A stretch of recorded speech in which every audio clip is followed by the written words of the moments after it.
হ্যাঁ চলো এভরিওয়ান, আজকে আমি এসেছি মানকুণ্ডুতে, অদিতির কাছে এসেছি।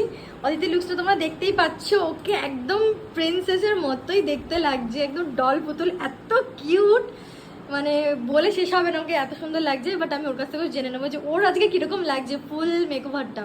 বলো। আমি দিদি ভাইকে বলেছিলাম যে আমার প্রিন্সেস লাগে, যেন সত্যি প্রিন্সেসই লাগছে। তুমি হ্যাপি তো?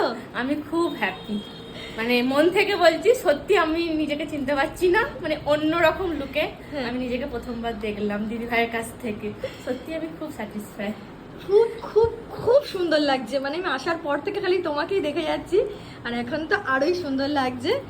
খুব ভালো থেকো, ঠিক আছে? তোমাকে আমি আবার সাজাতে আসবো, তুমি আমাকে আবার ডাকবে, কারণ আমি আরেকটু ভালো করে শান্তি করে সাজাবার ফটো নেবো একদম, কারণ আমি টাইম নেই, আমি বেরিয়ে যাব অন্য একটা জায়গায়, তো সেই জন্য ভালো করে ছবি আর ভিডিও নিতে পারছি না হয়তো শান্তি করে।